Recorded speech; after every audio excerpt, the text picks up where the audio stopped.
Por lo pronto vamos a iniciar con el tema. Vamos a seguir con el tema de capital de trabajo neto operativo. Ya lo vamos a ir vinculando con el flujo de caja libre. Y básicamente todo lo que hacemos aquí en corto plazo es jugar con el capital de trabajo neto operativo. Activos corrientes, pasivos corrientes, tomar decisiones, políticas de descuento, políticas de ventas, en fin, un poco todo lo que hemos visto.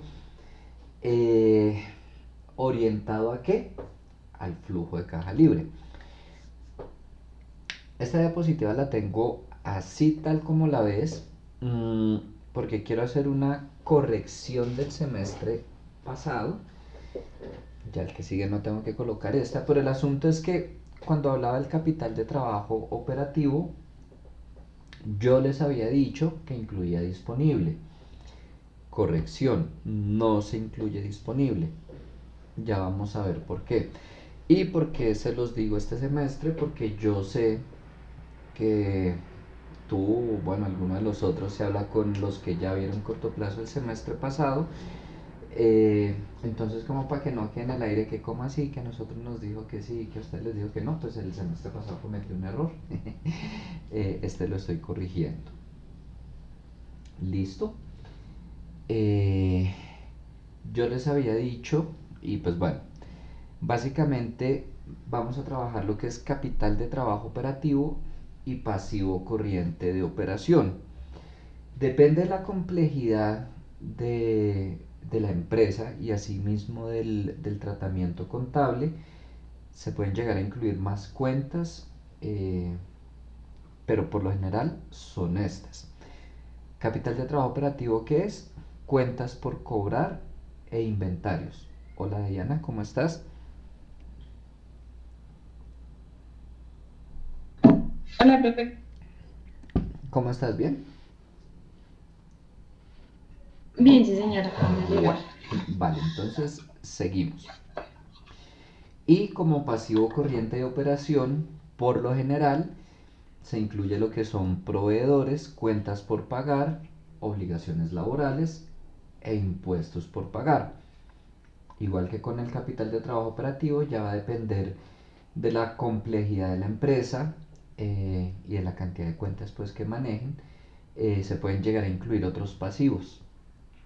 Y el capital de trabajo neto operativo, ¿qué es? Esa diferencia, lo que es el capital de trabajo operativo menos el pasivo corriente de operación. Para que quede un poco más claro, lo que yo les digo de que depende del tratamiento contable de cada empresa, el capital de trabajo operativo pues va a ser los activos corrientes, todos los activos corrientes, pero se elimina lo que es efectivo, equivalentes, disponible, caja, como le quieran llamar, inversiones de corto plazo e impuestos diferidos. Y en el pasivo corriente de operación, pues son todos los pasivos corrientes. Se eliminan lo que son préstamos de corto plazo, lo que es como tal obligaciones financieras, se eliminan. Y los impuestos diferidos. Ojo que es muy distinto impuestos por pagar que impuestos diferidos. Ustedes van en... Oiga, ¿cuál es la diferencia? ¿Cómo? Disculpa. ¿Cuál es la diferencia? Listo. Ya voy a hablar. Primero, si se dan cuenta, ahí tengo impuestos diferidos tanto en activo como en pasivo. Depende del comportamiento, puede llegar a ser un activo o puede llegar a ser un pasivo. ¿Qué es algo diferido, Natalia?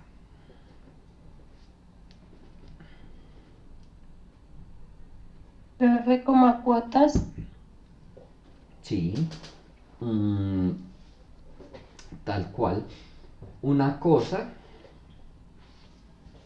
es, no sé, se cerró el año, pues no es el único impuesto que se maneja, ¿no? Pero vamos a hacer de cuenta que se cerró el año, hago mis estados financieros, calculo mi utilidad, mi impuesto de renta por pagar. Pues yo no lo pago ahí, eso queda en impuestos por pagar, impuesto corriente por pagar. Volví y digo también ahí IVA, ICA, un poco de impuestos, pero vamos a hacerlo con con el impuesto de renta, ¿no?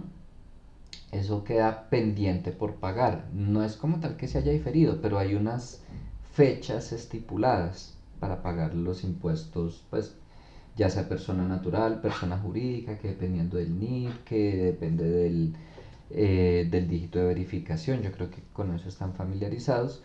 Y otra cosa es un impuesto. Bueno, también hay mm,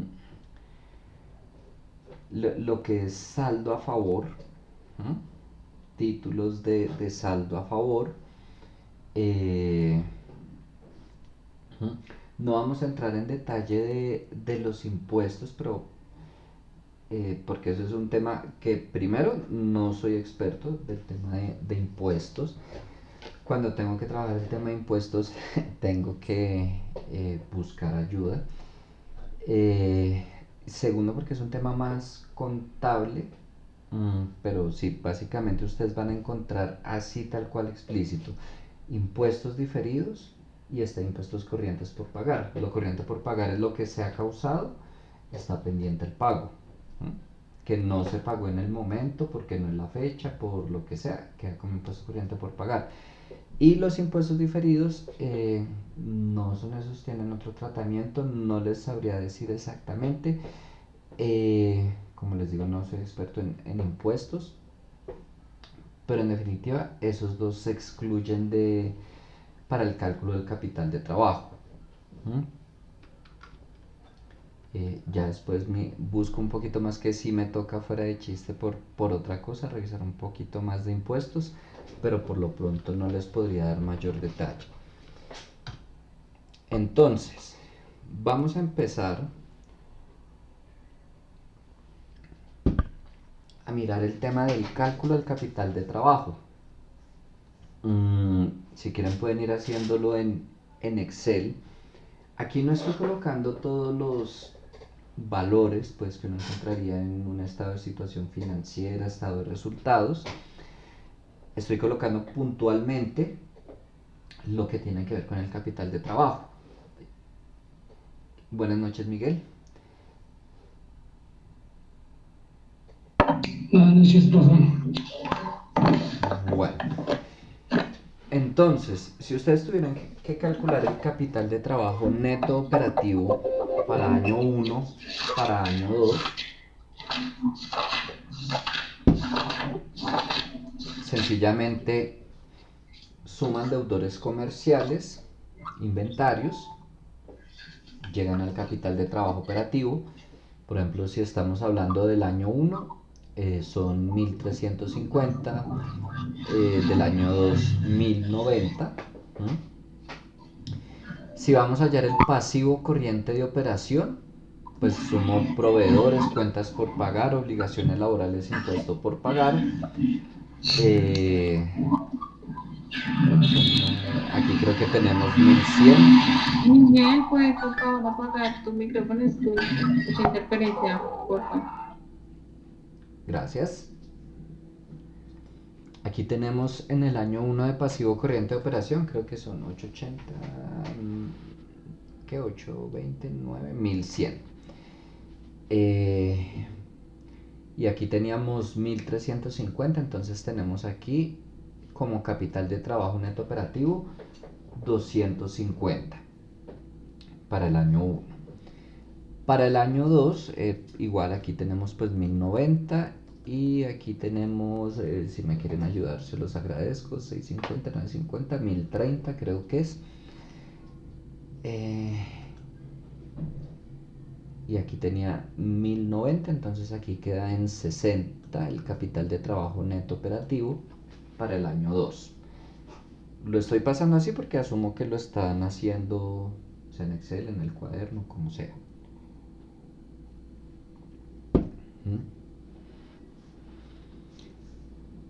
Hasta ahí va. ¿Tienen preguntas? Sigo.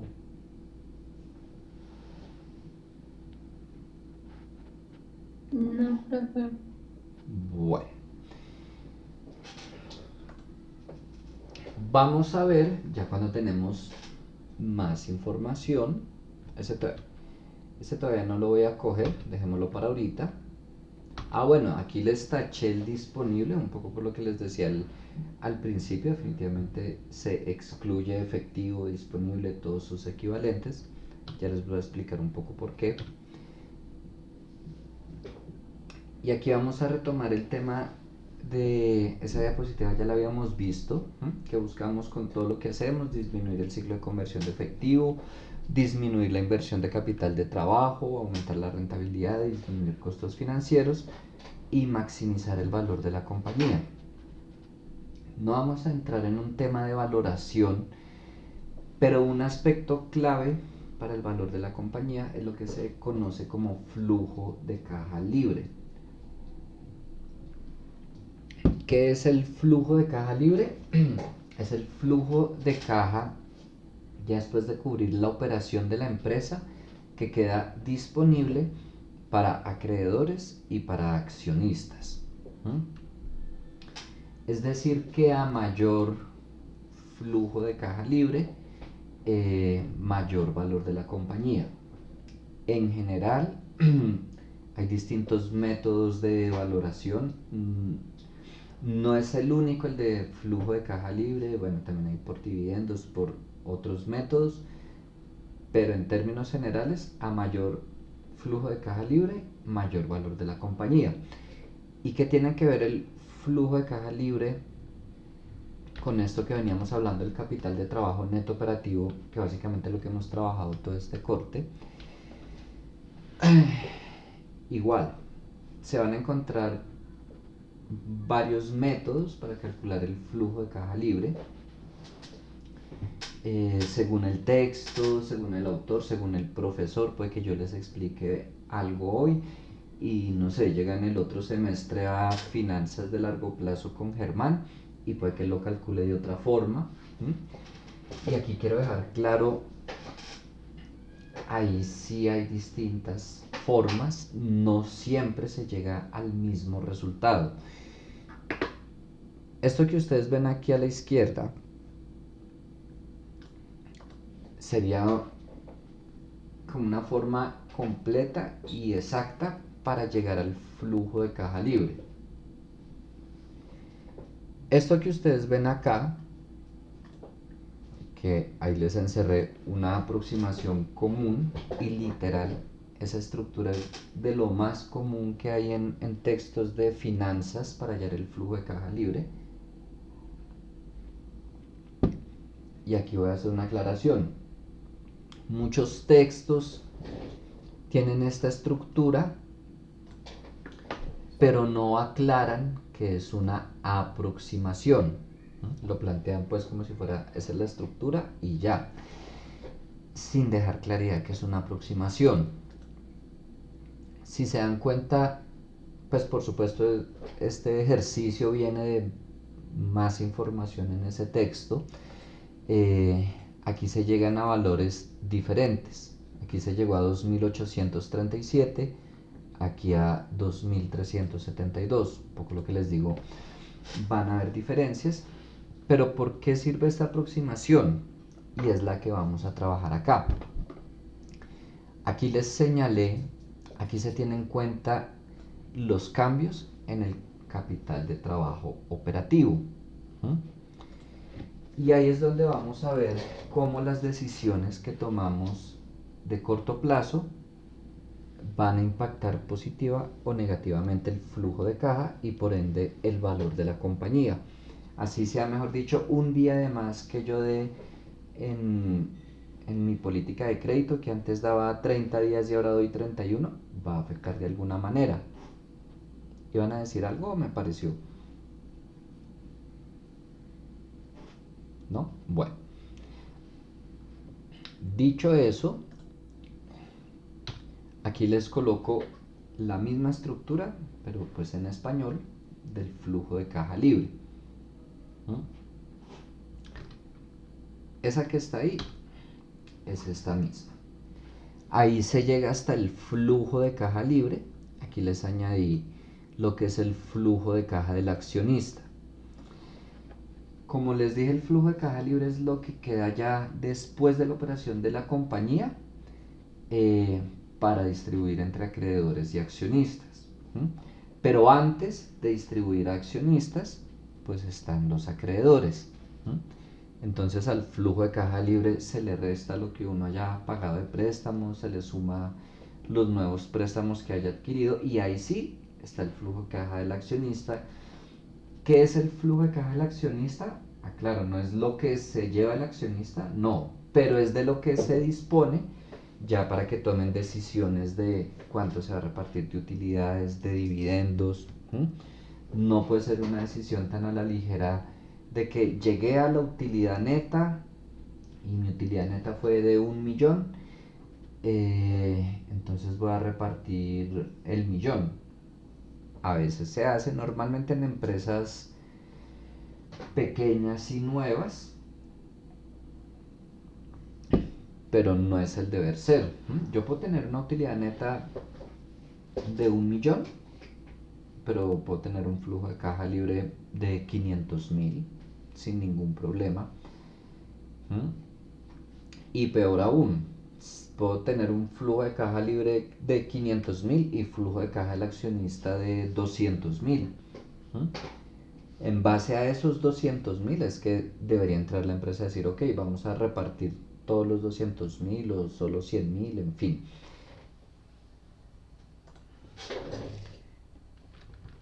Ahora, ya que les mostré esa estructura, ahora sí quiero que nos devolvamos a este ejercicio. Si ustedes se dan cuenta, son las mismas cifras que están acá, solo que aquí pues ya hay más, pero estas mismas están acá.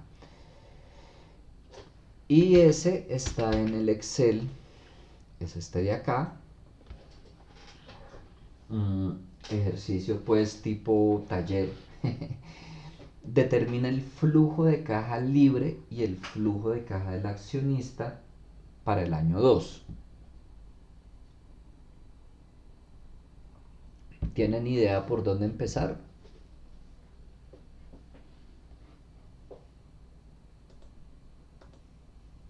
Hola. ¿Qué, profe? Es que no le alcancé a escuchar. Vale, ese es el ejercicio. ¿Tienen idea por dónde empezar? Yo no.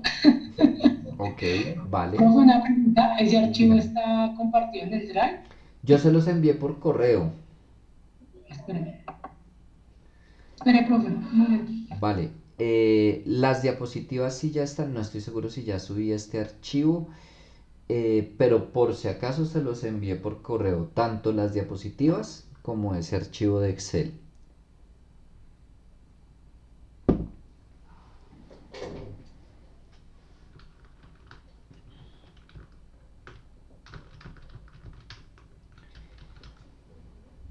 Bueno, voy a ir moviéndome entre esta diapositiva y este Excel.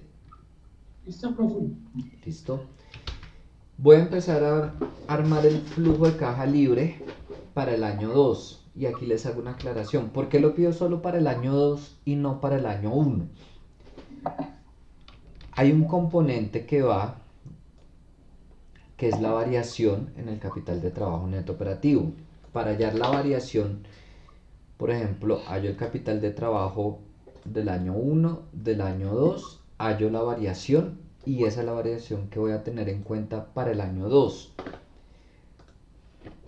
Para hallar el flujo de caja libre del año 1, yo necesitaría por lo menos decirles cuál fue el capital de trabajo neto operativo del año 0, pues del año anterior, o bien suponer que es una empresa nueva y que el capital de trabajo neto anterior era 0, porque hasta ahora está empezando.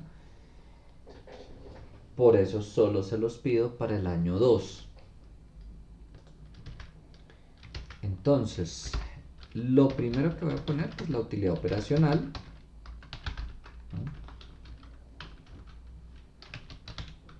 Y si se van acá, aquí no está la utilidad operacional, sino el EBIT, Earnings Before Interest and Taxes, utilidad antes de intereses e impuestos. Lo que más se asemeja al EBIT es la utilidad operacional. ¿Por qué? Después de la utilidad operacional, ¿qué sigue? Restarle los costos financieros. Llegamos a la utilidad antes de impuestos, le restamos los impuestos y llegamos a la utilidad neta. Eso significa que mi utilidad operacional es mi utilidad antes de intereses e impuestos. Ya si yo tuviera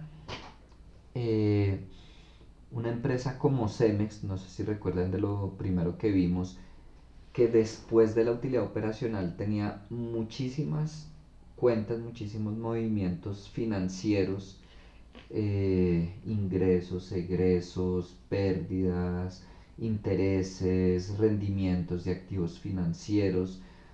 Ya en esos casos, claro, yo no puedo asumir que el EBIT es la utilidad operacional. ¿Por qué? Porque después de la utilidad operacional en esos casos hay otros rubros que no son ni intereses ni impuestos. Si estamos hablando de una empresa con un tratamiento contable normal, no hay ningún problema. Después de utilidad operacional van los intereses, después los impuestos. Entonces, voy a tomar la utilidad operacional del año 2. La tengo por acá. 500. Ahora, impuesto de renta aplicado. Ojo que ese impuesto de renta aplicado, como su nombre lo indica, es el impuesto aplicado a esta utilidad operacional. No son los mismos impuestos que se causaron en el estado de resultados. ¿Por qué? Los impuestos en el estado de resultados son después de haberle restado intereses. Y aquí se lo voy a restar sin haberle quitado los intereses. ¿Ok? Aquí tengo la tasa del 34%, sencillamente la multiplico por la utilidad operacional. Y tengo mi impuesto de renta aplicado, entonces ahí llego a mi utilidad operativa después de impuestos, o NOPAT por las siglas en inglés. Hago la resta. ¿Qué sigue ahí? Eso que ustedes ven, costos de depreciación del periodo, provisiones por protección de activos, amortización de diferidos pagados en periodos anteriores, son costos que afectaron mi utilidad, me la disminuyeron, pero en realidad no representaron una salida de efectivo. Por eso vuelven y se le suman, porque en realidad no estaban disminuyendo la caja. Entonces vuelve y se sube. Aquí tienen que tener presente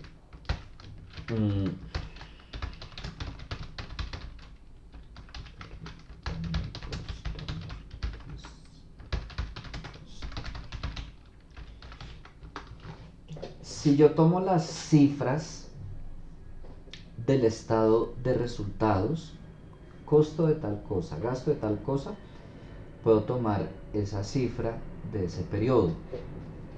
Si yo tomo una cifra del balance o del estado de situación financiera, voy a tener que tomar la variación. ¿A qué me refiero? Si yo tengo costo de depreciación del año 2, 50, pues ese fue el costo por ese periodo y se lo sumo. Pero supongamos que yo no me fui a ver costo de depreciación, sino en el estado de situación financiera depreciación acumulada.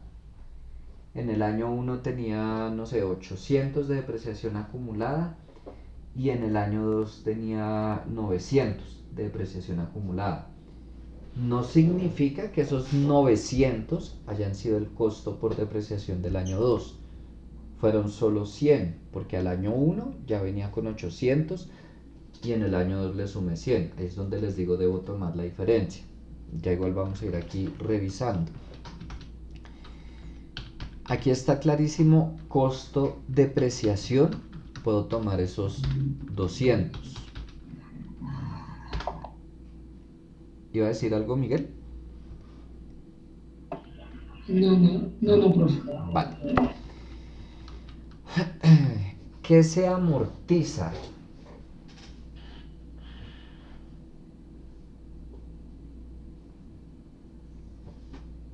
¿Sí saben qué se amortiza? No, profe. Bueno.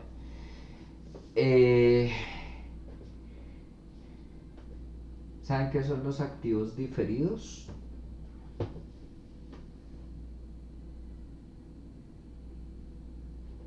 No. Bueno. Un activo diferido es un activo que se ha pagado por anticipado y se va causando. Por ejemplo, para entrar un poco con el tema de impuestos pagados por anticipado que se van causando. En pasivos no sé bien cómo es el tratamiento de los impuestos diferidos, por eso te dije no, prefiero decir no a de pronto ir y decir quién sabe qué. Pero en activos diferidos es que se pagó por anticipado y se va amortizando o causando. Ejemplo, las pólizas de seguro que se pagan año anticipado. Ese seguro es un activo para mí, pero es lo que se conoce como un activo diferido. Vamos a suponer que yo pagué 1.200.000 por el seguro contra incendios, pues, a principio de año.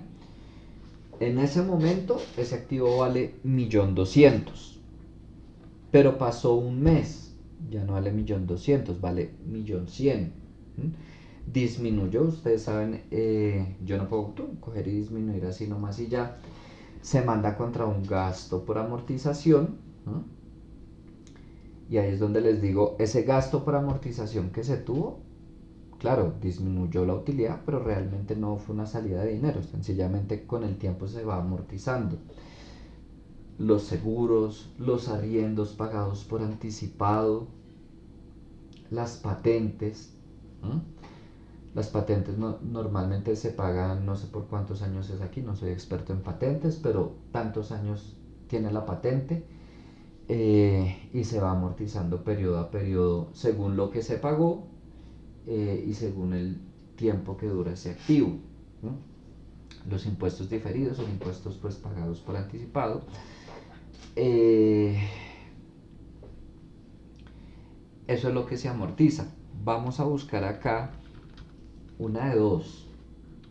Puede que les aparezca así explícito costos de amortización, gastos de amortización, como puede que les aparezca una cuenta de un activo diferido que haya disminuido su valor, ¿no?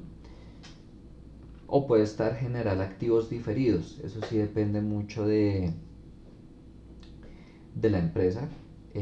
Pues ahí si fuera chiste, empresas farmacéuticas pues que de investigación que manejan un poco no de patentes, tienen su cuenta general investigación y desarrollo, patentes, bueno, como la vayan a nombrar, y en las notas pues ya es que está discriminado.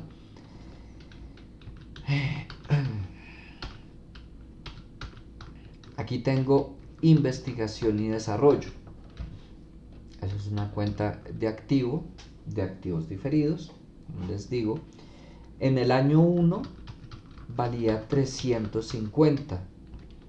En el año 2 bajó a 290. Eso quiere decir que yo tuve un costo de amortización en el año 2 de 60. ¿Sí?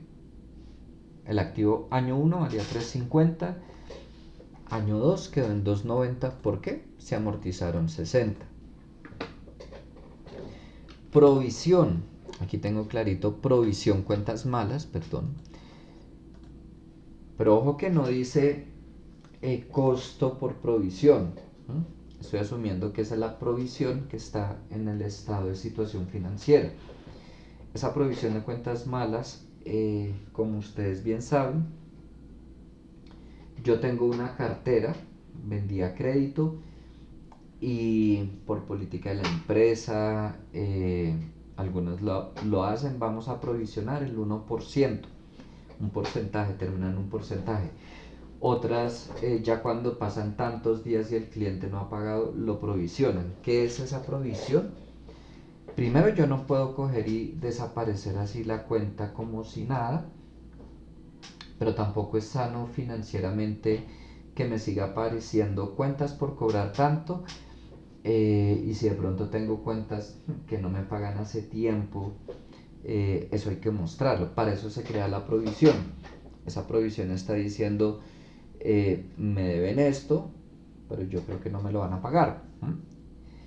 Y cuando se manda el costo por provisión, como les digo, igual no genera una salida de dinero. Sencillamente yo dije, no, no me van a pagar eso. En el año 1, Qué pena. O sea que eso es una pérdida para la empresa. sí, claro, ese es un gasto, eh, va a disminuir la utilidad totalmente. Ya depende, claro, la idea es recaudar todo lo que se vende. Eh, lo cierto es que no siempre pasa y depende por supuesto de la empresa que estemos hablando, depende de la cantidad de provisiones.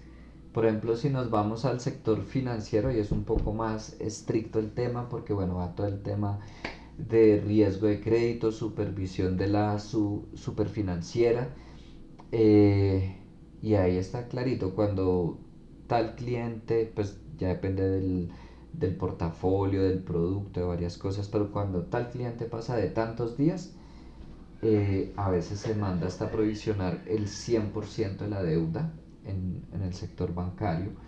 Entonces, por ejemplo, claro, igual los bancos hacen su gestión y esperan no perderlo, eh, pero por ley les toca provisionar cuando pasa tantos días. Vuelvo y digo, ya depende del producto, del cliente. A veces cuando pasa 30, a veces ya cuando pasa 90 días, chao, mandan todo para como pérdida. Vuelvo y digo, siguen haciendo la gestión, pero tienen que hacer la provisión. Y eso les disminuye las utilidades un montón. ¿Mm? Ya saliéndonos de lo financiero, vuelvo y digo, ya depende, no sé, hay empresas que, verdad, por política dicen, no, provisionemos siempre el 2%, el 5%. Hay empresas que se esperan a que pase tanto tiempo, ¿no? Miguel dijo que me pagaba 60 días y van 65 y no me paga, voy a provisionarlo. Hay empresas que no provisionan, de verdad yo he hablado con personas, no, tienen clientes que no les pagan hace un año y no le tienen provisión. Y yo, no tienen que hacerle provisión, no, no está bien mostrarlo ahí como si esa cartera estuviera al día. O sea, no es una exigencia de ley para ese tipo, para cierto tipo de empresas, pero yo sí le decía, no, tienen que crear provisión, si quieren sigan cobrando, pero tienen que hacer la provisión. Eh, a mucha gente no le gusta porque, claro, afecta las utilidades, eh, pero también depende de, no sé, ¿cómo lo digo? Depende de qué tan precavido, eh, sea la persona, va a provisionar. Mejor mostrar dentro de la gestión que, bueno, realmente no es responsabilidad del financiero el recaudo de esas cuentas. Ahí va a pegar más a lo comercial cuando, y esas provisiones tan altas que hacen, no, pues ya llevan tantos días de mora, ahí sí ya depende del área comercial, por eso es que muchas veces, eh, cuando bueno, no sé si lo hayan hecho, cuando van a comprar a crédito, no como persona, sino como empresa, es normal que les pidan, Cámara y Comercio, estados financieros, depende, bueno, digo, de la compra del último año, de los últimos 3 años. eh, y la empresa hace un estudio y dice, bueno, si le puedo vender a crédito o no, a usted definitivamente no le voy a vender a crédito, porque también se busca minimizar esas provisiones. Pero bueno, iba aquí en que año 1, 50, año 2, 80, dentro de la provisión, que eso va en el estado de situación financiera. Eso quiere decir que en el año 2 tuve un costo de provisión de 30. Mandé 30 más a la provisión de cuentas malas. Ahí entonces llego al flujo de caja operacional, que no es más que mi utilidad operativa después de impuesto, menos más más este, más este, más este. Tengo mi flujo de caja operacional. ¿Qué sigue? Variación en el capital de trabajo neto operativo y nuevas compras. Ya vamos a hablar, perdón. Ya sé que mi variación en el capital de trabajo neto operativo fue de menos 190. ¿Por qué? Pues eso fue lo que calculamos acá. Perdón. Pero vamos a ponerlo acá. Entonces voy a hallar aquí mi capital de trabajo neto operativo. Capital de trabajo operativo, pasivo corriente operación, capital de trabajo neto operativo. Y voy a ver qué cuentas conforman mi capital de trabajo operativo o mi pasivo corriente de operación. Proveedores va a ser pasivo corriente de operación. Obligaciones financieras no, disponible no, utilidad operacional no, obligaciones laborales sí, costo de apreciación no, inventarios, capital de trabajo operativo, maquinaria no, bonos emitidos no, cuentas por pagar pasivo corriente de operación, provisión no, intereses no, deudores capital de trabajo operativo, este no, este no, este no. Ahora solo me falta sumar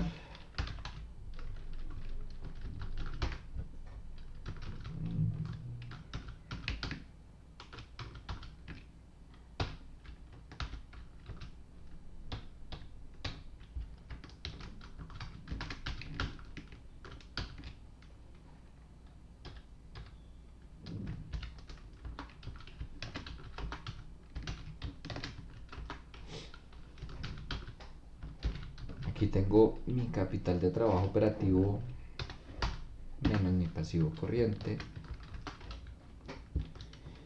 que eran 350. Yo creo que antes saqué mal la suma, pero bueno, ahora sí está bien.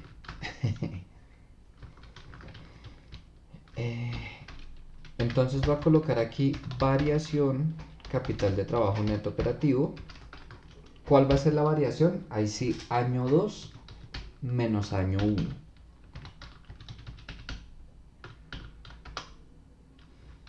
Aquí tengo algo.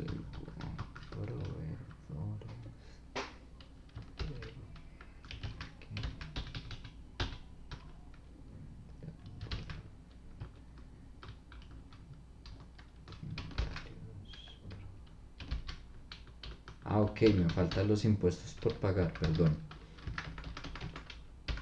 Me los estaba comiendo. Ya yo sí dije.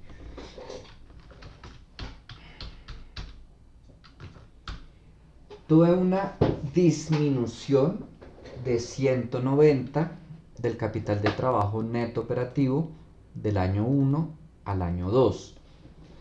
En el año 1 mi capital de trabajo neto operativo era 250, año 2 fue de 60. Significa que disminuyó, significa que va a sumar al flujo de caja libre. Noten que si yo aquí hago este menos este, va a tener el efecto contrario y lo que va a hacer es sumar. ¿Por qué? Porque estoy liberando recursos. Antes tenía que mantener 200, tenía 250 para mantener mi capital de trabajo, ahora solo 60, liberé recursos por 190, repercute en el flujo de caja libre de manera positiva. Si la variación fuera positiva, yo que sé, son 200, pues es lo contrario, va a disminuir mi flujo de caja libre. ¿Por qué? Porque tuve que aumentar los recursos que comprometo en el capital de trabajo operativo. Recuerden que lo que hemos visto hasta el momento, de una u otra forma, es que entre más recursos se tengan invertidos en el capital de trabajo, pues mayor va a ser el costo. Bueno, ya todo lo que hemos visto, se disminuye el riesgo de que quede líquido, pero se disminuye la utilidad, en fin. Hay la variación, pero así. Nos falta las nuevas compras, y ahí aclaro, incremento en activos fijos.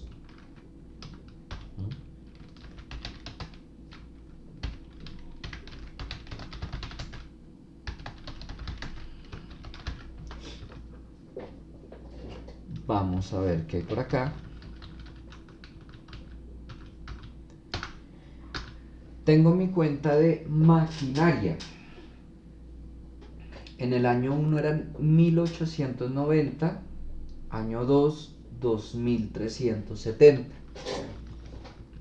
¿Eso qué implica? Que tuve un incremento en activos fijos, o hice compras de activos fijos de 480. Ahora sí he llegado a mi flujo de caja libre, más que este, menos este, menos este. Claro, si yo hago compras de activos fijos, va a disminuir mi flujo de caja y hace parte del componente de decisiones de inversión. ¿Hasta ahí va?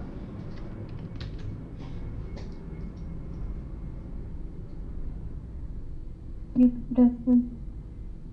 ¿Cómo, Natalia?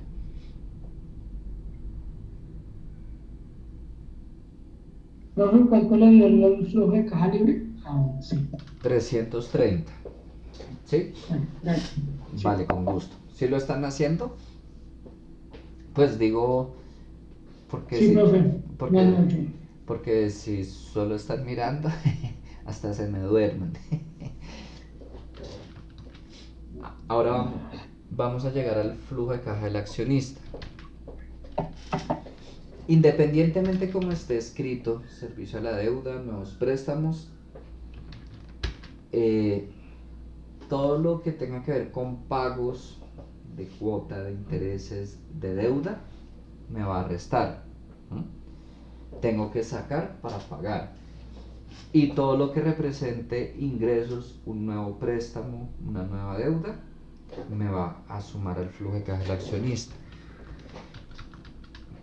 Entonces, por aquí tengo obligaciones financieras. Año 1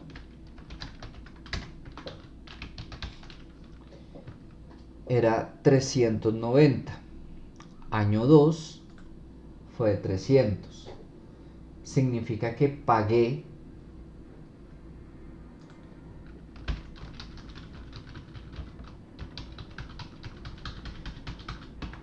$90 de obligaciones financieras. Disponible, no. Bonos emitidos.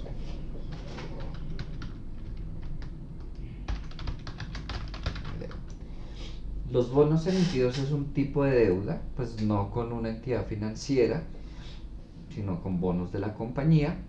En el año 1 eran de 40, año 2, 250, quiere decir que tuve una nueva deuda por 210.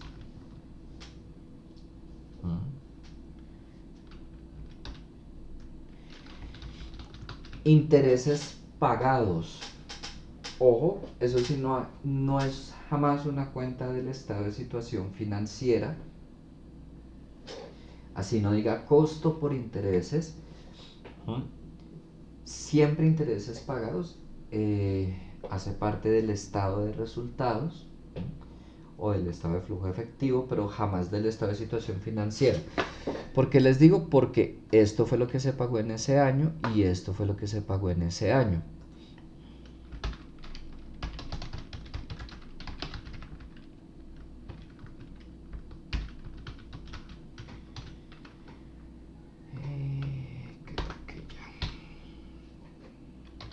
Y así puedo llegar a mi flujo de caja del accionista, ya no tengo más. Entonces, voy a tomar mi flujo de caja libre, le resto, este fue un pago que hice, le resto, esa nueva deuda me está ingresando, le sumo, esos intereses pues le resto, quiero ver algo acá,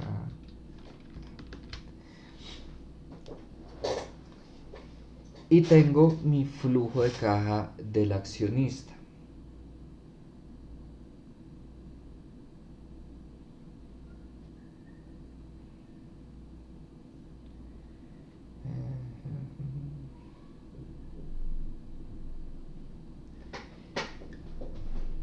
¿Sí van ahí?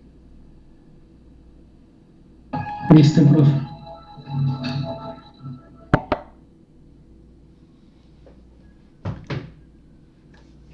Bueno.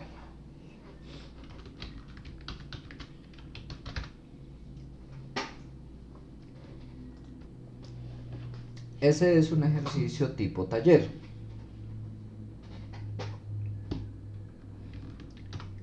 Este es un ejercicio tipo parcial. Para que no me digan que les saco las cáscaras en el parcial, se las saco acá.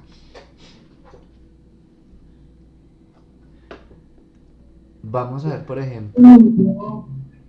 ¿Cómo?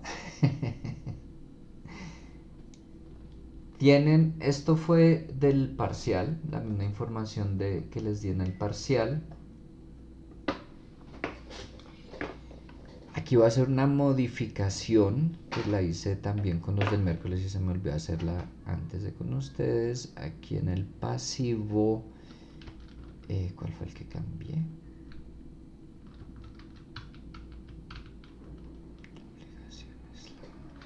A este obligaciones laborales, pónganle proveedores.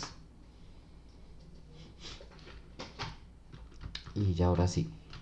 Tienen el estado de situación financiera. Tienen el estado de resultados integrales. Y dice, como punto de partida para proyectar los estados financieros de 2020, las ventas crecerán en el mismo porcentaje que el promedio de crecimiento entre 2016 y aquí es 2019. El margen bruto seguirá siendo el mismo que el promedio entre 2016 y 2019. Aquí lo que ya son expertos, periodo promedio de cobro, edad promedio del inventario, periodo promedio de pago y ciclo de conversión de efectivo, seguirán siendo los mismos que el promedio entre 2016 y 2019. ¿Qué se les pide? Calcule el saldo de cuentas por cobrar, inventario y cuentas por pagar para 2020. Ojo, no les estoy pidiendo toda la información de 2020. Les estoy pidiendo cuentas por cobrar, inventario y cuentas por pagar. No más. ¿Saben por dónde empezar? Échenle una miradita, regálenme 2 minutos, ya regreso con ustedes.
Listo. ¿Lo lograron o no?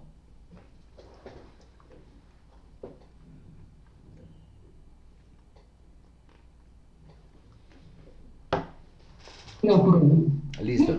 No hay lío. yo sí que pues, No, no hay lío.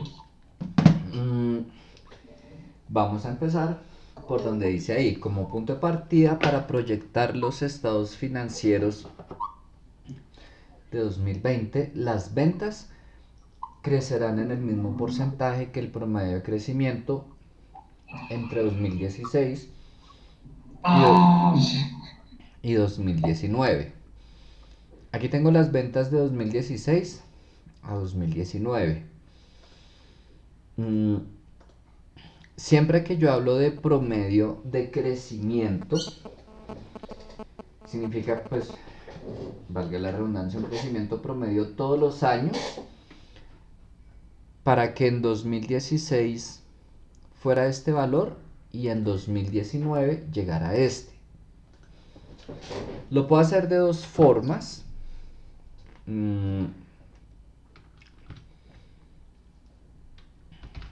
Aquí voy a colocar estas. Permítanme.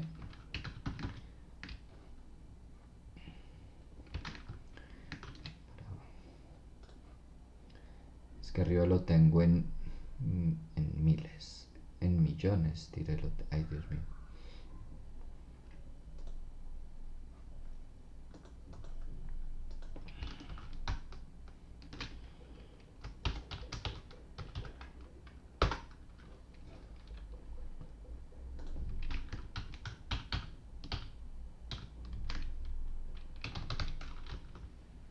Listo. Tengo las ventas de 2016.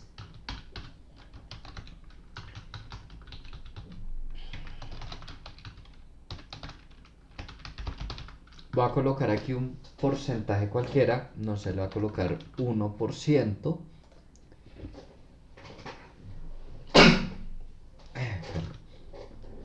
¿Cómo calculo el valor de las ventas año tras año? Pues el valor del año anterior por 1 más el crecimiento. Y así sucesivamente.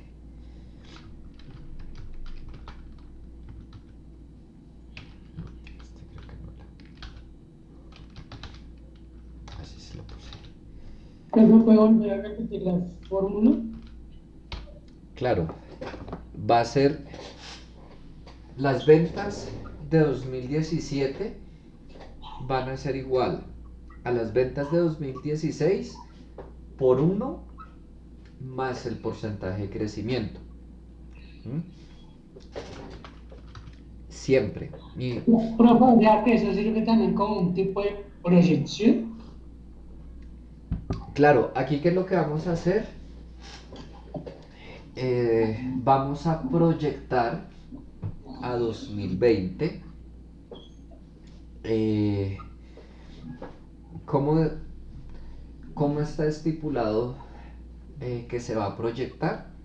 Las ventas, dicen, pues van a crecer lo mismo que el promedio de 2016 a 2019. ¿Mm? Yo tengo que averiguar entonces cuánto fue este crecimiento promedio.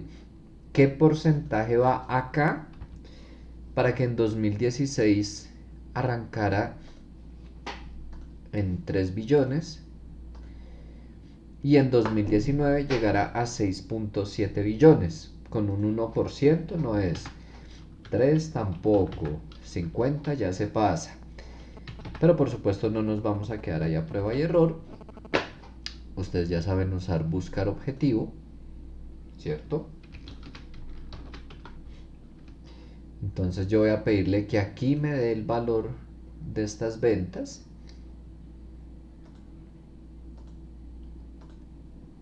Quiero que ahí me dé este valor. Y quiero que me cambie esta celda.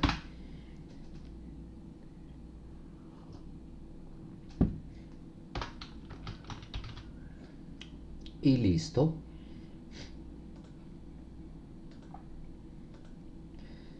tengo mi crecimiento promedio. ¿Sí?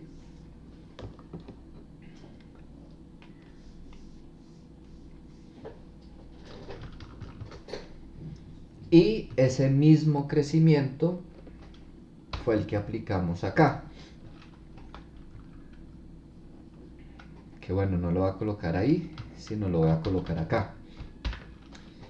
Va a ser igual a este por 1 más.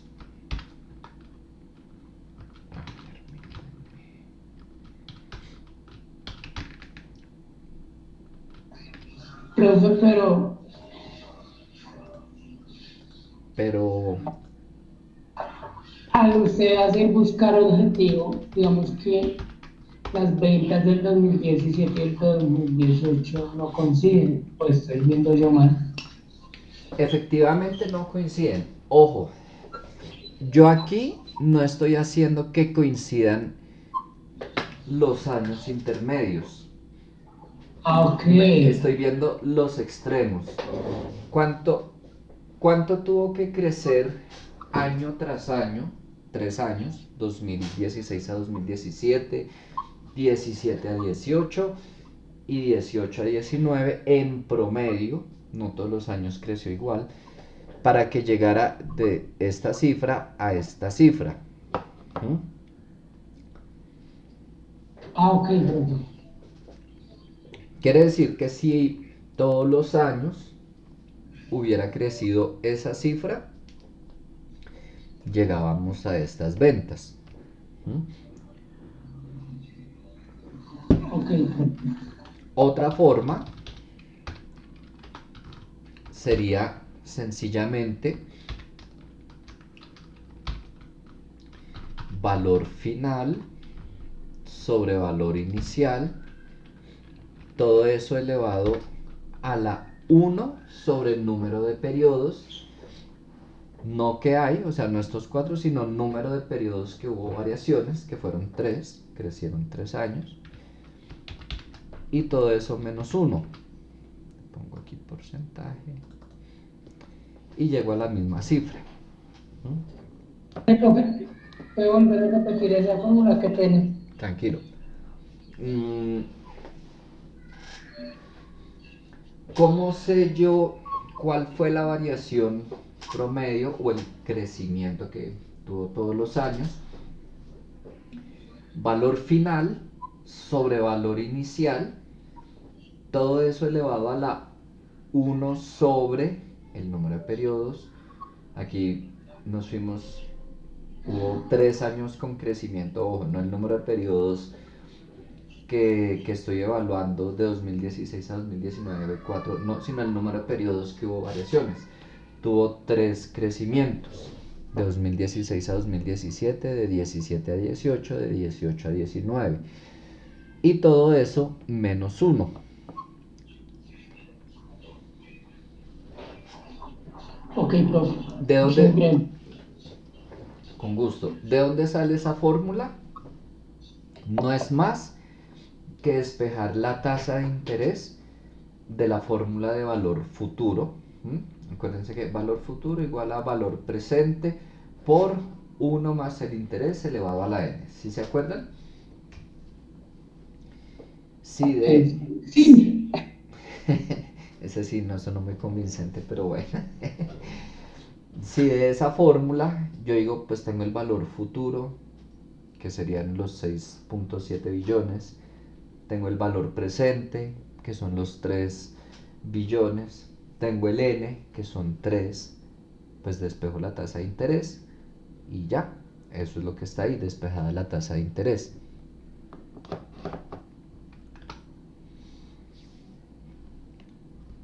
Ahí les planteé las dos posibilidades con la que les quede más fácil. Aquí pues buscar objetivo y saldo. O aquí con la fórmula de valor presente y valor futuro y despejando la tasa de interés. Listo, tengo mis ventas. Dice el margen bruto seguirá siendo el mismo que el promedio entre 2016 y 2019.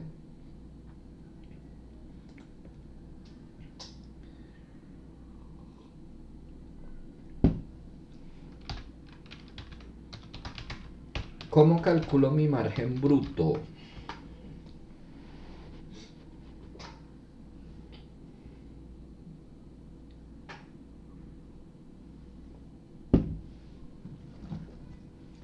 ¿Nadie?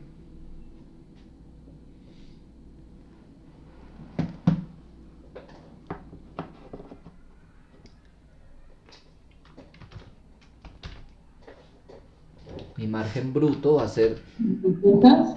utilidad bruta sobre ventas.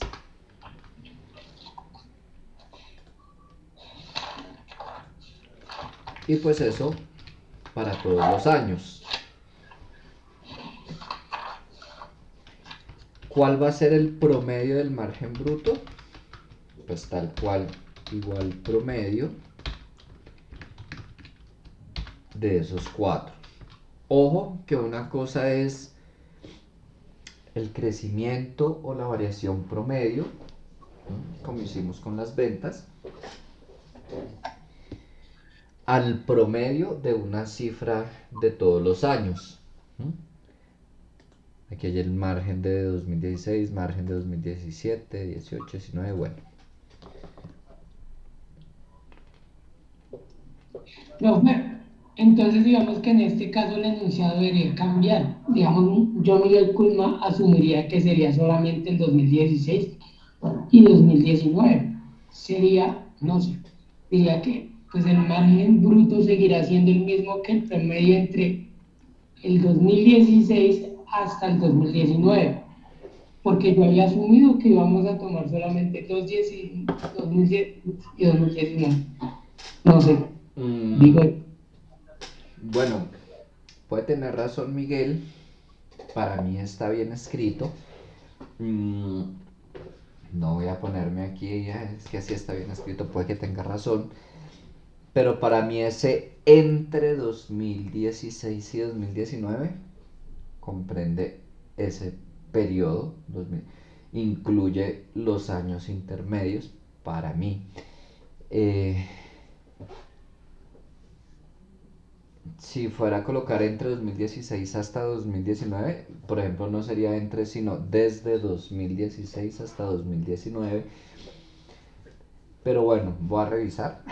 Vale, digo, para mí está bien escrito, pero igual revisaré a ver qué. no sé qué pena, me volví No, no, fresco. a dictar la fórmula de margen bruto. La, for- la fórmula de margen bruto, que esa ustedes ya la tenían, no es más que utilidad bruta sobre ventas. Ah, es que para volver atrás, a ver, bueno. Ahí no estoy, pues, digamos, colocándoles tema nuevo, no. No, Calculen el mar, mm, calculen el margen bruto de todos los años y sáquenle el promedio. ¿Mm? Ahora, dice que el margen bruto seguirá siendo el mismo que el promedio entre 2016 y 2019.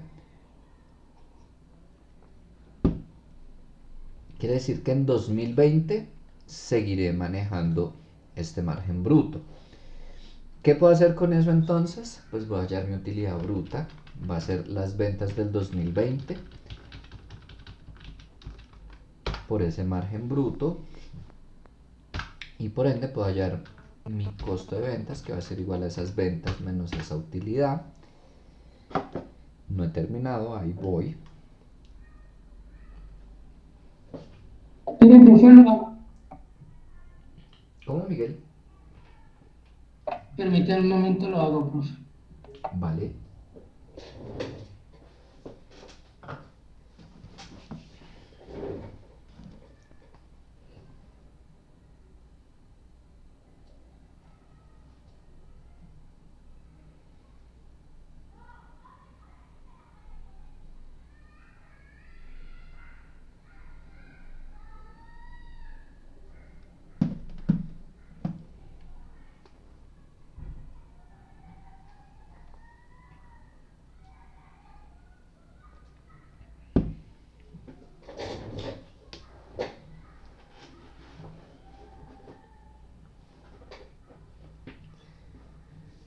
Bueno,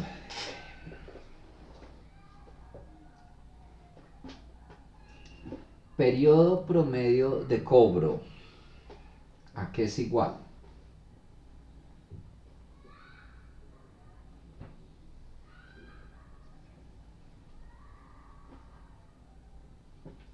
Hola.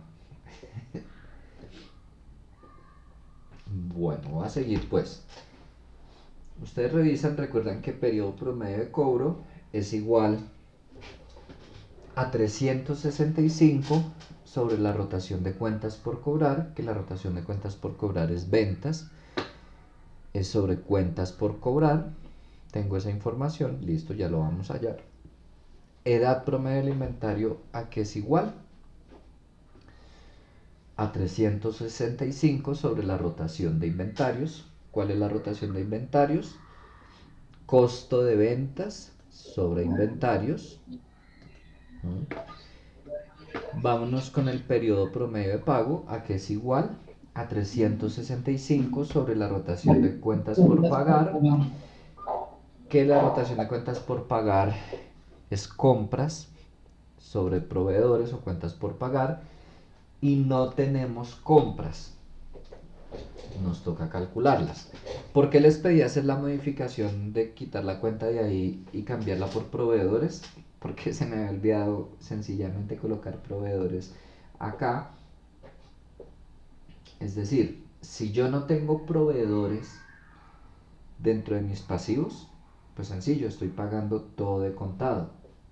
Periodo promedio de pago, 0. ¿No? Pero les pedí cambiarlo para mostrarles cómo en este caso, ok, necesito hallar esa rotación, cómo calculo las compras. Creo que es más fácil si les muestro este, y en caso tal, si les sale un ejercicio sin proveedores, ya saben que periodo promedio de pago, 0. ¿Listo? Bueno. Resulta que si yo tengo un inventario inicial, le sumo unas compras, va a tener un inventario disponible para la venta. Le resto lo que vendí, pues voy a tener como resultado un inventario final. ¿Para qué hacemos todo esto? Tengo el inventario inicial, tengo las ventas, tengo el inventario final. Con esa información puedo hallar las compras. O sea, si yo despejo, voy a tener que mis compras van a ser iguales a un inventario final menos un inventario inicial Las ventas. más las ventas. Ok. Ojo que para 2016 no tenemos un inventario inicial. ¿Cuál va a ser? Aquí tenemos una cuenta de inventarios, ¿no? Mi inventario final de 2016, pues va a ser mi inventario inicial de 2017. Y así sucesivamente. Mi inventario final de 2017, pues va a ser el inventario con el que arranco 2018. Pero yo no tengo información del 2015. Entonces, no tengo inventario inicial para hallar las compras de 2016. Por consiguiente, no voy a poder hallar periodo promedio de pagos de 2016.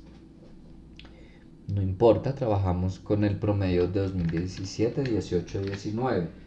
Si yo hallara las compras de 2016 asumiendo un inventario inicial de 0, que es lo que a veces se hace, Se podría igual, si estoy asumiendo que es una empresa nueva en ese año, entonces claro, está empezando operaciones, no tenía un inventario inicial, estaría bien. Entonces voy a hallar las compras para 2017, 18, 19. Compras para 2017, entonces tomo mi inventario final, que es ese inventario de 2017, menos mi inventario inicial, que es el del año pasado, más las ventas, pero ojo, no estas ventas que yo tengo acá, sino son las ventas al costo. ¿Por qué? Recuerden que la cuenta de inventarios no incluye el precio de venta, sino al costo que se compró. Por consiguiente, claro, le sumo las ventas, pero a lo que lo compré.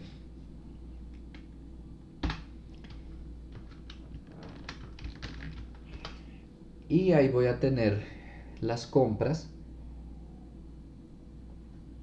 de 2017, 18, 19 para poder hallar mi periodo promedio de pago. Voy a empezar a hallar periodo promedio de cobro, edad promedio de inventario, periodo promedio de pago y etc. Periodo promedio de cobro. Dijimos entonces que es igual a 365 sobre la rotación, ¿cierto? Igual a 365 sobre la rotación de cuentas por cobrar, que es ventas sobre cuentas por cobrar, y de ahí para allá.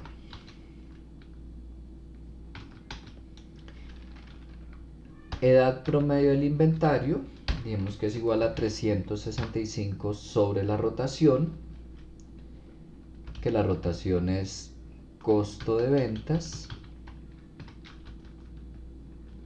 sobre inventarios,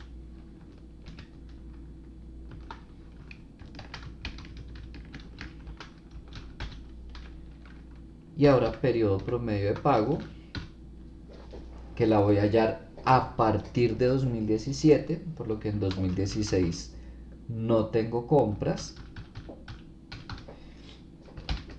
y tengo que es igual a 365 sobre la rotación de cuentas por pagar o de proveedores, que va a ser igual a mis compras, perdón, me falta el paréntesis, a mis compras sobre mi saldo de proveedores.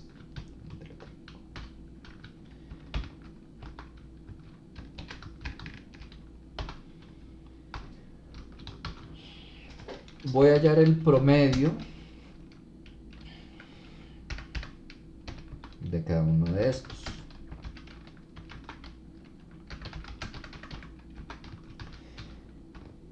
¿Cómo lo hago? Igual que como hallé el promedio del margen bruto. Aquí tenía las cifras de margen bruto, sencillamente promedio de esas cifras. Entonces aquí igual promedio de, y de ahí para abajo. Noten que aquí en promedio del periodo promedio de pago estoy incluyendo la celda que dije yo no voy a calcular periodo promedio de pago de 2016, pero cuando yo uso la función de promedio y dentro del rango selecciono celdas vacías, él automáticamente las omite, es decir, me está promediando estas tres. Aquí lo pueden ver, pues aparece 9 por lo que aquí está sin decimales. Si yo le coloco decimales, ahí me lo muestra. Distinto, si yo hubiera colocado aquí un 0, ahí sí me baja el promedio porque está asumiendo que es un dato que se tiene que contar dentro del promedio. Por eso lo había dejado en blanco. Listo. Tengo mi promedio de cada uno de estos indicadores y dice que en el 2020 esos indicadores se van a mantener. Es decir, este es el periodo promedio de cobro para 2020, la edad promedio del inventario y el periodo promedio de pago para 2020. Ahora, ¿qué se les ocurre hacer?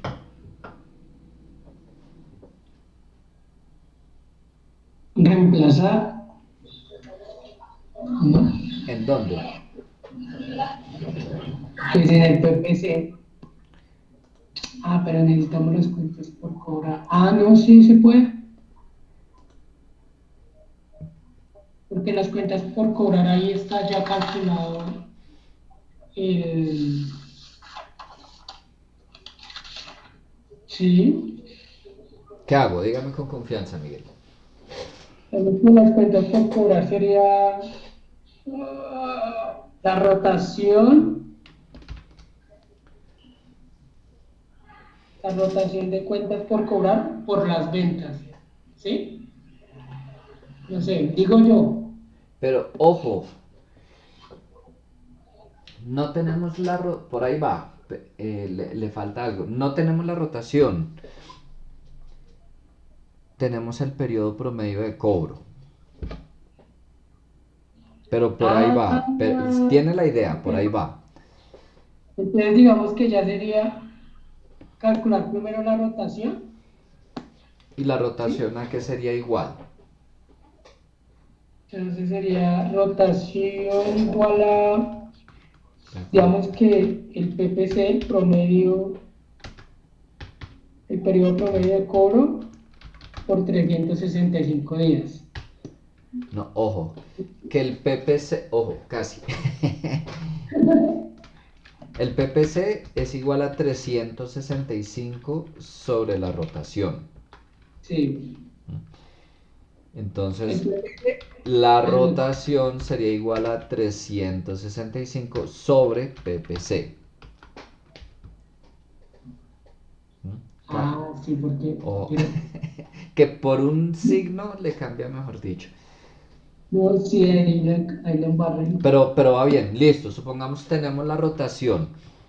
¿A qué me dijo que era igual las cuentas por cobrar? Cuentas por cobrar es igual a la rotación, a las ventas sobre la rotación. Voy a volver a colocar acá. Tenemos que la rotación es igual a las ventas sobre las cuentas por cobrar, ¿cierto? Entonces las cuentas por cobrar van a ser igual a las ventas sobre la rotación. Sí, qué pena, es que me había confundido un poquito. Listo. Quiere decir, en vez de rotación, yo puedo colocar esto. Puedo colocar que mis cuentas por cobrar va a ser igual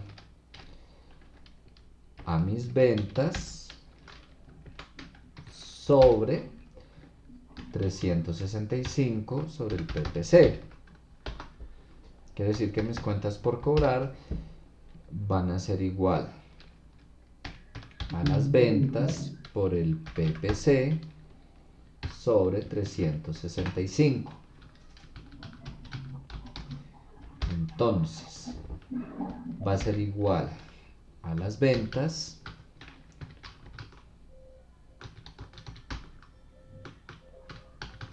por el PPC sobre 365. Con la misma lógica, ¿a qué va a ser igual inventarios? Inventario pues sería... no, espere. Ojo, vea una cosa, Miguel Costo de ventas y ahí, niñas, costo para de ventas por costo de el venta. EPI, o sea, la promedio, Sí, costo de sobre venta. 365. Exacto. Por la edad promedio sobre 365. Y ojo que como ya tengo el inventario final ahí, hay que ¿Qué se me hizo? Pues puedo hallar también las compras del 2020. Estoy usando la misma fórmula. Aquí tengo inventario final, inventario inicial y las ventas. Ahora, para los proveedores, ¿qué se me hicieron? Siguiendo la misma Que serían lógica. las compras por, ¿Sería qué? Perdón, Miguel. serían las compras. Sí, total, las compras. Las compras por el promedio PPP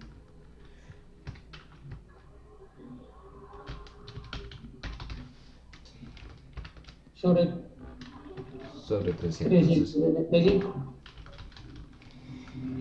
Y ese era todo el ejercicio. Claro, para yo pedirles pronostiquen todo 2020, tendría que darles más información. Por lo pronto, que me interesaba? Primero, seguir trabajando periodo promedio de cobro, edad promedio de inventario, periodo promedio de pago. ¿Por qué? Eh, y en serio lo van a usar, bueno, depende del área de trabajo de cada uno, pero en general lo van a usar muchísimo cuando tenemos que proyectar estados financieros. Claro, a los clientes les dicen a 20 días, a 30 días, a 90 días.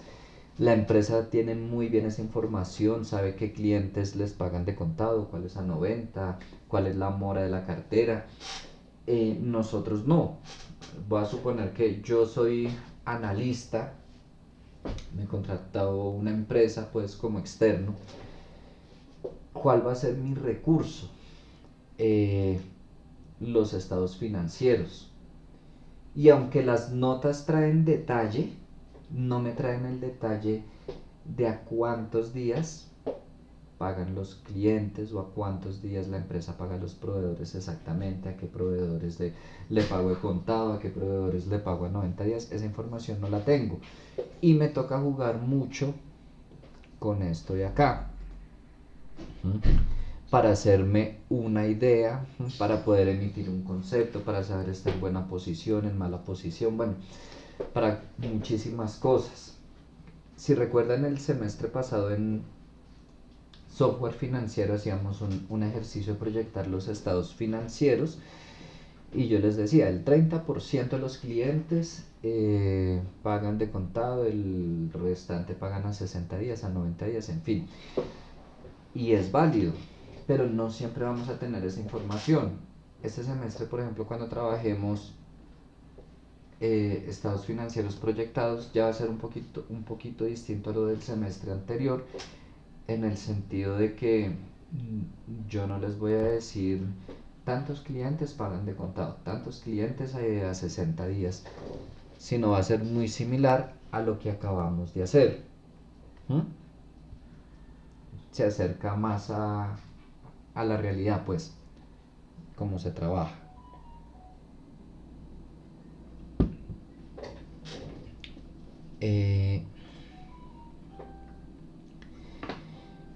Ahora voy a pasar, eso es toda la clase. Voy a pasar a hablar de el taller. No sé si ustedes ya vieron en Teams que ya les aparece un taller. Ahí están viendo mi pantalla de Teams. Sí, claro. Listo.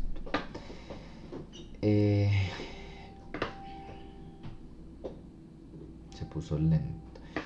Ahí les aparece. Wow, aquí porque me apareció así. Ok, tengo que revisar que.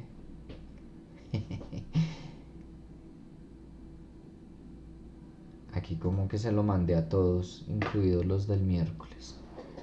Este es el de usted. Ah, bien, y ahora yo cómo hago para quitar alumnos de ahí. Sí, se los repetí otra vez. Bueno,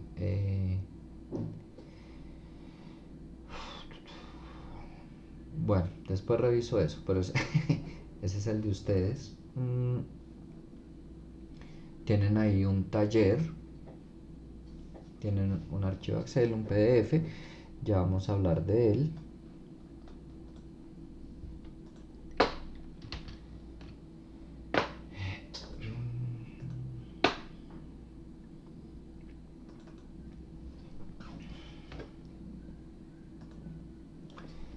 Para algunos será chévere, para otros no. Pero el punto es que este taller es en sí lo que fue el segundo parcial de esta materia el semestre pasado. Que digo para algunos chévere, para otros no. Pues yo siempre procuro en todas las asignaturas pues ir modificando. Si tengo que corregir, corrijo. Si tengo que quitar, quito. Si puedo añadir, le añado.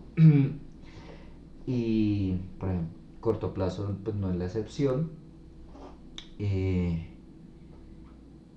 Considero que sí he subido un poquito el nivel de exigencia, no en cuanto a notas y esas cosas, sino en cuanto a la exigencia de los ejercicios. Asimismo para el segundo parcial y lo que sigue, pero también procurando un poco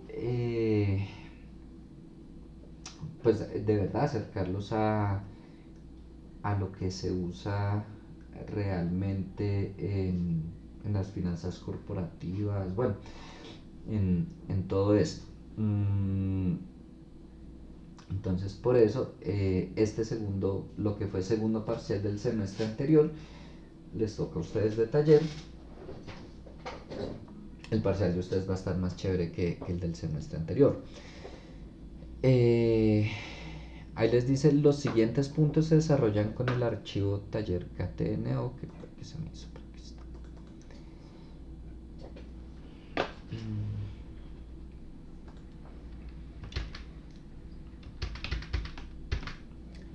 Punto 1. En la hoja punto 1 encuentra la información actual anual de su empresa. Eso que tienen acá. Esas son sus ventas, costo de ventas, compras y edad promedio de inventario, periodo promedio de cobro, periodo promedio de pago.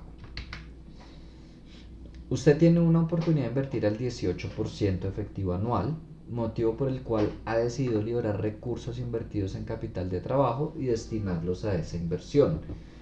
Para esto, logra establecer el periodo promedio de cobro y periodo promedio de pago en 50 días. ¿Cuánta utilidad obtiene dicha inversión? Es decir, esto es lo actual. En lo futuro, lo que ustedes logran, este baja a 50 y este sube a 50. Calculen pues muy parecido a lo que habían hecho el ciclo de conversión de efectivo. Segundo punto. Ese sí es regalo para ustedes, pues el semestre pasado, en el segundo parcial de corto plazo, les puse lo que fue este puntico de la prueba de selección de Bimbo. Digo regalo para ustedes porque ustedes ya lo hicieron. Pero bueno, este es el segundo punto, es este punto. Tercer punto. En la hoja punto 3 encontrará unos estados financieros expresados en miles de pesos colombianos, para los cuales se le pide realizar un análisis financiero que contenga todo lo que hemos visto: análisis horizontal, vertical, indicadores y razones financieras que consideren, ROA, ROE desagregados con verificación de la identidad UPON, ciclo de conversión de efectivo y ciclo operativo, capital de trabajo neto operativo y su variación, flujo de caja libre y flujo de caja del accionista.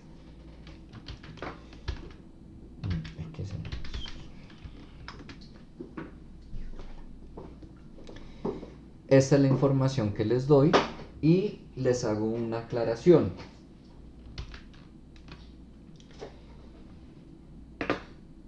Capital de trabajo neto operativo y su variación, flujo de caja libre y flujo de caja del accionista. Igual que ahorita que teníamos año 1 y 2 y allá vamos flujo de caja libre para el año 2. Asimismo acá les estoy dando 2017, 18 y 19. Pues pueden, claro, tienen que hallar el capital de trabajo neto operativo para los 3 años. pero van a poder hallar la variación solo para 2018 y 2019. ¿Cuál es la variación de 2018? Pues 2018 menos 2017. ¿Cuál es la variación de 2019? Pues 2019 menos 2018. Por consiguiente, pues solo van a hallar el flujo de caja libre y flujo de caja del accionista para 2018 y 2019.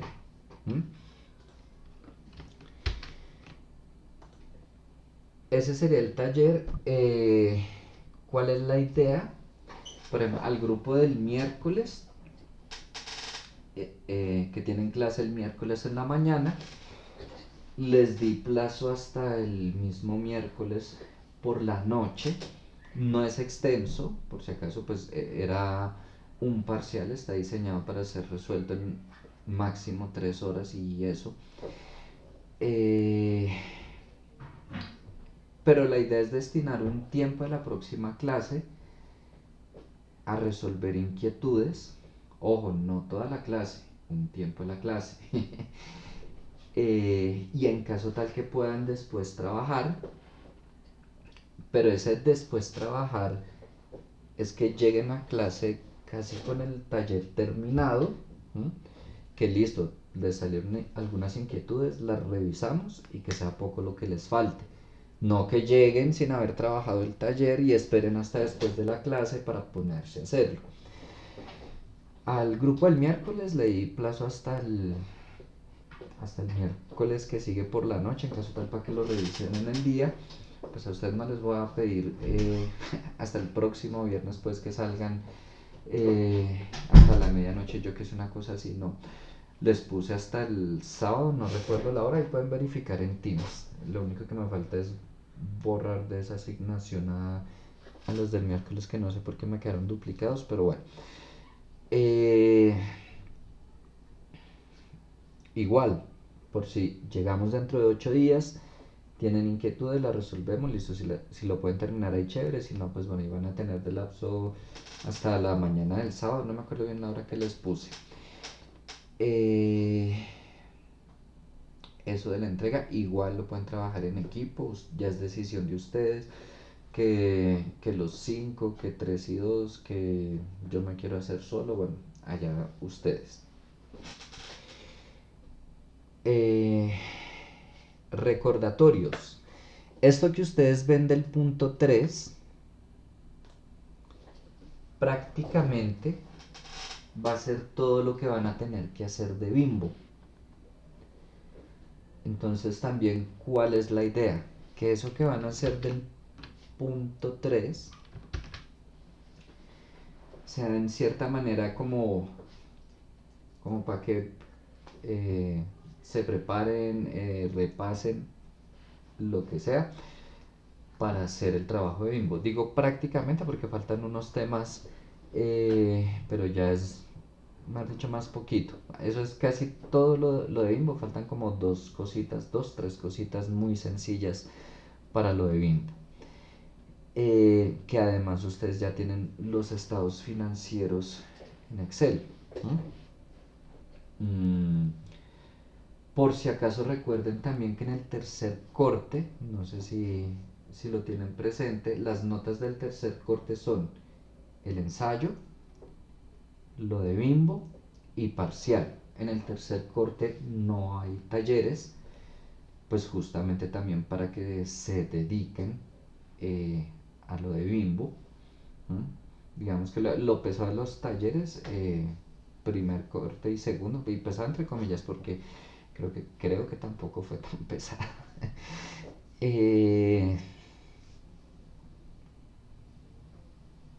Parcial está estipulado para dentro de 20 días. Sí, para dentro de 20 días. ¿Cómo? El 22, más o menos, ¿sí? Hoy estamos a 2, ¿cierto? 23. 3, 7, 9, 16, 23. Permítanme que este lo tengo. Yo lo tengo aquí, es que en primero, hoy es 2. 23, pero más allá de fecha de parcial, que no sé, lo decidimos entre la clase siguiente, entre las próximas 2 clases decidimos si les dejo como en el primer corte el tiempo para que hagan el parcial o si se los envío antes, pues para que lo trabajen. Va a ser el mismo, eso sí les aclaro. No que se los envíe antes, entonces se los va a poner más difícil, no. Eso lo vamos mirando, pero independientemente de eso, si tengan presente esa fecha. ¿Por qué? Porque acuérdense que con el segundo parcial es la entrega del ensayo por parte de ustedes. Entonces, más allá de si quedó el espacio del 23 para que ustedes hagan el parcial, o si lo hicieron antes o después, bueno, lo que sea, pues van a tener que entregar el ensayo. ¿Ok? Ese- ese- Es que tuve un problema en la señal y no alcancé a escuchar bien. Listo.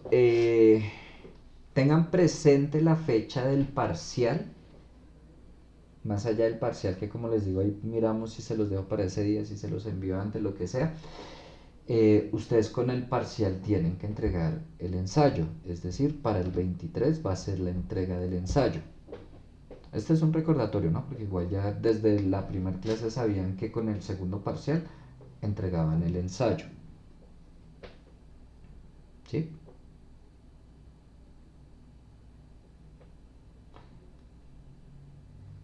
Bueno.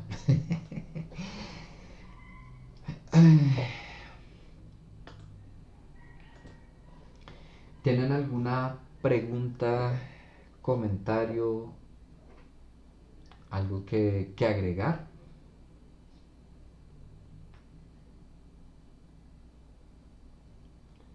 Bueno, pues No, es... profe, por mí, ¿Cómo, no, cómo, Natalia?